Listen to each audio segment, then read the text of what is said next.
कहते हैं कि 400 फीट गड्ढे में डाल देंगे पीएम मोदी। देखो, पहले तो आप एक लेवल पर आओ, जिस लेवल पे वो बंदा है आज, जो प्रधानमंत्री जी हैं, जिस लेवल पे 10 साल हो गए आज तक एक उन पे किसी भी चीज़ का इल्ज़ाम नहीं है, किसी भी घोटाले का इल्ज़ाम नहीं है। और जो उन्होंने जनता के लिए कहा वो उन्होंने करके दिखाया है। जितने अकाउंट खुले हैं, जितने सिलेंडर्स मिले हैं, पहले तो उसी का हिसाब निकालने बाद में है। वो आदमी का भविष्य एक विज़न है उनके पास कि हमको ये 5th इकनॉमी में लाना है, 3rd इकनॉमी में लाना है। इनके पास ये कि हम सेंसस कराएंगे, लोगों को हिस्सों में बांटेंगे, बस जातिगत जनगणना करके इसको वो दे देंगे, इसका रिजर्वेशन दे देंगे। लोग को ये डराते कि भैया वो अगर पावर में आए तो कॉन्स्टिट्यूशन में संशोधन करेंगे। और राहुल गांधी जी कहते कि तो हम कॉन्स्टिट्यूशन संशोधन करके 50% का वो ला देंगे। तो उनका संशोधन नहीं है और इनका संशोधन है। एक बार फिर से हमारा चुनावी सफर आ पहुंचा है मध्य प्रदेश के जबलपुर में। पहले चरण का यहाँ पर मतदान है, प्रचार प्रसार थम चुका है और अब जो है सभी जितने भी कैंडिडेट्स थे, चाहे फिर वो इंडिपेंडेंट हो, चाहे अलग अलग पॉलिटिकल पार्टी से आने वाले हों, उनका प्रचार प्रसार लोगों ने देखा है, जनता ने देखा है। अब आइए जानेंगे कि उस हिसाब से क्या इन्होंने मन बनाया है। अब चूंकि काफ़ी कम समय रह गया, कुछ घंटों का समय रह गया है, तो क्या इनको लग रहा है इस बार का चुनावी हिसाब किताब क्या है यहाँ की जनता का। आइए इनसे बात करते हैं। आपका क्या नाम? पारस विश्वकर्मा। कहाँ के रहने वाले? सर मैं सदर का। किसका क्या लग रहा है माहौल चुनाव? मोदी। मोदी के साथ? बीजेपी। क्यों लग रहा है? बीजेपी जो किसी ने नहीं कर पाया वो अभी करके दिखाया मोदी ने। कांग्रेस कह रही है हमको लाओ ना, एक झटके में गरीबी खत्म कर देंगे। मौका ऐसा मिलेगा तो जरूर लेके आएंगे। 60 साल से कर ही रहे थे, पर अब गरीबी तो ठीक है, गरीबी कभी खत्म नहीं हो सकती, वो चलती ही रहेगी। चीजें धीरे धीरे एक झटाझट एक झटके में खत्म। वो आलू से सोना की प्रक्रिया भी वही लेकर आए थे। एक आध बार निकाल के देखे तो हम तो आलू खरीद के बैठे हुए हैं। आलू खरीद के बैठे? हाँ, जिस दिन वो दे देंगे उस दिन अपन चालू। आलू खरीदा आपने? मतलब वो तो भैया का काम ही है, आलू का व्यापार है, जितना आ जाए उतना उतना सोना बनाएंगे। एक बार बनाएंगे तो फिर उसके बाद अगली बार से वोट राहुल गांधी जी को देने लगेंगे। जहां एक तरफ बीजेपी एक कैंपेन चला रहा है कि 400 सीटें जीएमएम जो झारखंड मुक्ति मोर्चा कांग्रेस के अलाई जो पार्टी है, उनके एक नेता है नसरुल इस्लाम, उनका एक स्टेटमेंट 3-4 दिन पुराना है। अब उस पर बवाल होने लगा तो माफी उन्होंने मांगी है। उन्होंने कहा ये 400 सीटों की बात कर रहे हैं, हिटलर चाहिए, हम तो इनको 400 फीट गड्ढे के अंदर डालने वाले हैं।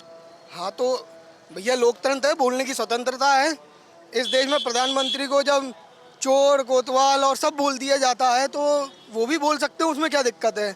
जनता समझदार है और उस चीज़ के प्रति जुझारू है। वो जानती है कि कौन किस तरीके से सही बोलता है और गलत बोलता है। तो ये क्या उनका एक हिसाब से मतलब कहा जाए कि कितना विरोधाभास है या क्या मन चल रहा है पीएम के प्रति? क्या ये वो दर्शाता है वोटर्स को जब कहते हैं कि 400 फीट गड्ढे में डाल देंगे पीएम मोदी? देखो, पहले तो आप एक लेवल पर आओ, जिस लेवल पे वो बंदा है आज, जो प्रधानमंत्री जी हैं, जिस लेवल पे 10 साल हो गए आज तक एक उन पे किसी भी चीज़ का इल्ज़ाम नहीं है, किसी भी घोटाले का इल्ज़ाम नहीं है। और जो उन्होंने जनता के लिए कहा वो उन्होंने करके दिखाया है। जितने अकाउंट खुले हैं, जितने सिलेंडर्स मिले हैं, पहले तो उसी का हिसाब निकालने बाद में है। वो आदमी का भविष्य एक विज़न है उनके पास कि हमको ये 5th इकनॉमी में लाना है, 3rd इकनॉमी में लाना है। इनके पास ये कि हम सेंसस कराएंगे, लोगों को हिस्सों में बांटेंगे, बस जातिगत जनगणना करके इसको वो दे देंगे, इसका रिजर्वेशन दे देंगे। लोग को ये डराते कि भैया वो अगर पावर में आए तो कॉन्स्टिट्यूशन में संशोधन करेंगे। और राहुल गांधी जी कहते कि तो हम कॉन्स्टिट्यूशन संशोधन करके 50% का वो ला देंगे। तो उनका संशोधन नहीं है और इनका संशोधन है। तो ये तो बहुत चीज़ गलत है और ये मतलब एक तरह का विरोधाभासी खुद की बात है। मैं बहुत दिनों से जो है कवरेज पर हूँ, पिछले 1.5 महीने से। अब बहुत कम लोग ऐसा आकलन करते हैं जैसे आपने एकदम सही जो है सटीक एनालिसिस किया है कि एक तरफ जो आरोप लग रहा है कि ये संविधान बदल देंगे और दूसरी तरफ खुद के कांग्रेस के मैनिफेस्टो में 40-41 बार ये जिक्र है हम इसमें ये बदलाव करेंगे संविधान में। भाई, हमें किसी भी जाति और किसी भी समाज से कोई वो नहीं है। हमारा धर्म तो हमको ये सिखाता है समभाव, समान रूप से सब चीज़ें रहें और सब खुश रहें। हमारे धर्म में कभी भी किसी को ये नहीं सिखाया गया है कि तुम इसका गला काटो या उसका गला काटो। लेकिन जब ये लोग इस चीज़ को समझाते हैं और जिस तरीके से ये प्रवोक करते हैं, इनका मैनिफेस्टो आप निकाल के देखेंगे, सिर्फ और सिर्फ एक वर्ग के लिए इन्होंने पूरा डेटा निकाल के रखा हुआ है। बाकी का वर्ग जो एक बड़ा वर्ग है उस पर्सनल बोर्ड को सशक्त किया जाएगा। क्यों किया जाएगा? किस देश में है पर्सनल बोर्ड? जहाँ पे पूरा आबादी उनमें भी है क्या? तो वो चीज़ें बात उसकी नहीं, बोर्ड है नहीं है, और आगे होना चाहिए नहीं होना चाहिए मेरा उस पर नहीं है। बीजेपी ने तो यूसीसी की बात कही आपने मैनिफेस्टो। भाई सबको बराबर से अधिकार चाहिए ना, हर कोई तो बोलता है हमको बराबर अधिकार चाहिए, वो देने जा रहे हैं तो अपने को तकलीफ हो रही है। हमको बराबर अधिकार भी नहीं चाहिए और हमको सारी चीज़ें भी चाहिए, ऐसा थोड़ी नहीं होता है। आप सब चीज़ें बराबर से बात करो। अच्छा, बार बार एक ये भी चीज़ उठी कि जो पुश्तैनी सीटें हैं कांग्रेस की, रायबरेली, अमेठी, अमेठी से राहुल गांधी हार गए पिछली बार, वायनाड गए, इस बार अभी तक पता नहीं लग रहा है कि अमेठी से लड़ेंगे नहीं, फिर उनके रॉबर्ट वाड्रा जो जीजा है वो इच्छा जताते हैं। इस बीच एक सवाल कल पूछा गया कि राहुल गांधी से कि आप वायनाड चले गए, अमेठी से क्यों आप चले गए, तो उस पर वो पत्रकारों को कह देते हैं ये बीजेपी का सवाल है, बीजेपी का सवाल आप मत पूछो। अब वो सवालों को भी बीजेपी का सवाल नहीं वो ठीक है, बीजेपी का है या किसी एक्स पर्सन का है, भाई ये तो इनकी पुश्तैनी सीट थी जिसपे सदियों से जीतते हुए आ रहे थे, मतलब एक तरह से सिक्का लगा हुआ था।